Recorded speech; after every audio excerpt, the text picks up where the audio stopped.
Behold, the day of the Lord cometh, and thy spoil shall be divided in the midst of thee. For I will gather all nations against Jerusalem to battle, and the city shall be taken, and the houses rifled, and the women ravished. And half of the city shall go forth into captivity, and the residue of the people shall not be cut off from the city. Then shall the Lord go forth and fight against those nations, as when he fought in the day of battle.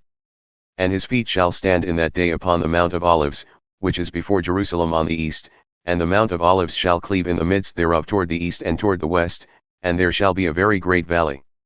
And half of the mountain shall remove toward the north and half of it toward the south.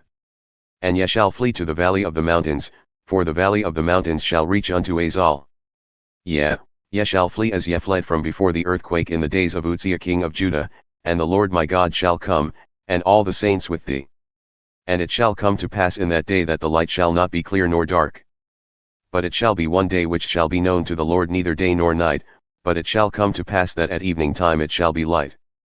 And it shall be in that day, that living waters shall go out from Jerusalem, half of them toward the eastern sea and half of them toward the hinder sea, in summer and in winter shall it be. And the Lord shall be king over all the earth, in that day shall there be one Lord, and his name one. All the land shall be turned as a plain from Geba to Rimmon south of Jerusalem, and it shall be lifted up and inhabited in her place, from Benjamin's gate unto the place of the first gate unto the corner gate, and from the tower of Hananeel unto the king's wine presses. And men shall dwell in it, and there shall be no more utter destruction, but Jerusalem shall be safely inhabited. And this shall be the plague wherewith the Lord will smite all the people who have fought against Jerusalem, their flesh shall consume away while they stand upon their feet, and their eyes shall consume away in their holes, and their tongue shall consume away in their mouth. And it shall come to pass in that day that a great tumult from the Lord shall be among them, and they shall lay hold every one on the hand of his neighbor, and his hand shall rise up against the hand of his neighbor. And Judah also shall fight at Jerusalem, and the wealth of all the heathen round about shall be gathered together, gold and silver and apparel in great abundance.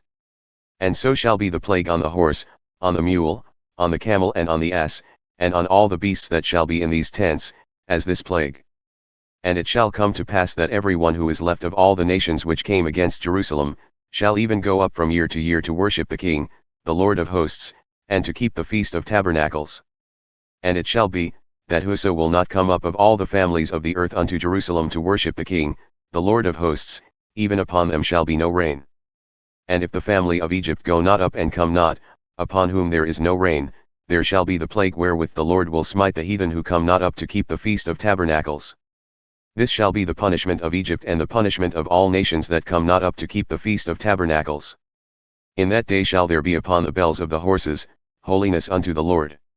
And the pots in the Lord's house shall be like the bowls before the altar.